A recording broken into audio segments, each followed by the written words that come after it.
안녕하십니까? 선교사로부터 복음을 전해받고 100년이 넘는 세월을 한 곳에서 자리한 세국교회를 담임하는 박의서 목사입니다. 그리스도인의 삶의 지침 중에 예수님께서 말씀하신 첫 번째가 자기 부인이라는 것이었습니다. 오늘은 이삭의 삶을 통해서 우리에게 교훈을 삼고자 하는 한 가지 이야기를 같이 나누려고 합니다. 이삭은 그 아들 에서와 야곱을 보면서 살았습니다. 어느 날 사랑하는 아들 에서를 불러서 자기가 좋아하는 별미 음식을 만들어 오게 합니다. 그리고는 그것을 먹고 아들을 축복하겠다고 약속했습니다. 그 이야기를 들은 리브가가 야곱을 불러서 아버지가 이렇게 말씀하셨으니 내가 만들어주는 음식을 들고 들어가서 너는 에서처럼 변장을 하고 들어가서 아버지의 축복을 받으라고 말합니다. 이 아들이 태어나기 전에 리브가의 복중에 있을 때 하나님께서 하셨던 말씀을 리브가가 기억하는 것입니다. 두 민족이 네 태중에 있구나. 두 민족이 네 복중에서부터 나누이리라. 큰 자가 적은 자를 섬기리라 하셨던 하나님의 말씀이었습니다. 리브가는 그 말씀을 늘 기억하면서 살았습니다. 그러나 이삭은 두 아들이 자라가는 현실 속에 보이는 모습을 가지고 하나님의 말씀을 대신하기 시작합니다. 거친 세상에서 족장의 직무를 감당하기에는 야곱으로서는 역부족이라 생각했기 때문에 이삭이 에서를 보면서 에서야말로 자신의 뒤를 이을 적임자라고 생각한 것이지요. 야성미가 넘치고 거친 세상에서 능히 모든 것을 제압할 수 있는 능력을 가진 아들이라 여겼고 하나님의 말씀보다는 보이는 현실이 훨씬 더 설득력 있어 보이는 상황이 되었습니다. 이삭이 드디어 이 아들을 축복하기 위해 별미 음식을 기다리고 있을 때 야곱이 먼저 그 어머니 리브가가 만들어 온 음식을 들고 와서 아버지가 먹고 축복을 야곱에게 합니다. 그 일이 있은 후에 에서가 달려와서 아버지의 맏아들 에서입니다. 내가 만들어 온 음식을 먹고 마음껏 축복하십시오 하고 아버지 앞에 왔으나 이삭은 깜짝 놀라면서 그러면 도대체 조금 전에 내가 축복한 그는 도대체 누구란 말이냐 하고 말합니다. 그때 이삭이 깨달았습니다.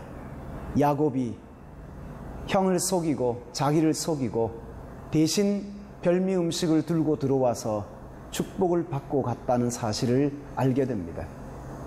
창세기에 보면 이삭이 심히 크게 떨었다 하는 부분이 나옵니다. 우린 여기서 이삭이 심히 크게 떨었다는 말을 이삭이 야곱을 향한 분노라고 생각할 수도 있습니다. 그러나 본문의 정황을 잘 살펴보면 그것은 결코 야곱을 향한 분노가 아니었습니다. 그것은 자기 자신을 향한 분노였습니다. 70년이 넘는 세월 동안 조급한 마음에 하나님의 뜻이 혹시라도 이루어지면 어찌하나 하는 염려와 근심 속에 살았습니다. 보이는 현실이 하나님의 말씀보다 더 설득력 있어 보였던 그로서는 야곱이 자신의 뒤를 이으면 안 될 것 같은 조급한 마음에 그 같은 일을 하게 되었던 것이지요.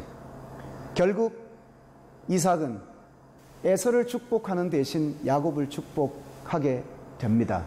그 이유는 하나님이 하나님의 말씀을 이루고 계셨기 때문인 것입니다.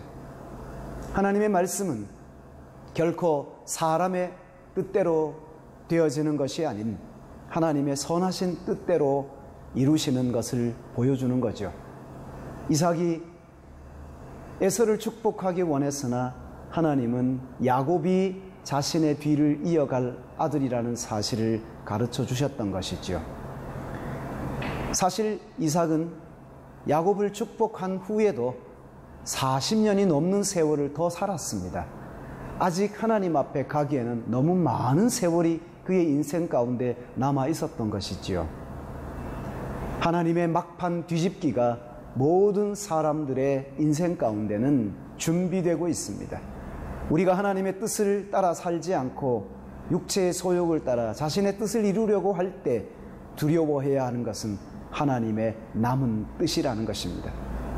하나님의 막판 뒤집기 한판에 넘어지지 않을 수 있는 인생은 아무도 없습니다.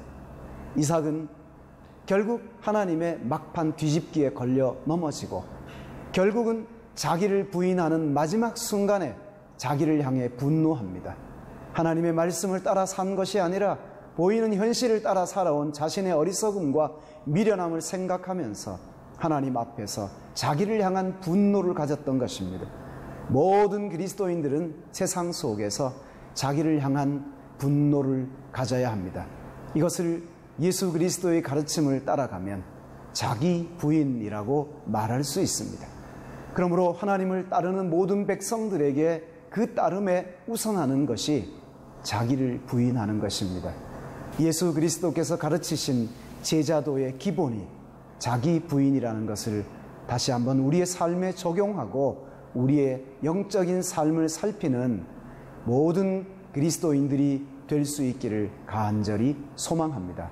오늘 하루도 주 안에서 복된 삶을 사시고 믿음의 승리가 있는 아름다운 인생이 되시기를 축복합니다. 감사합니다.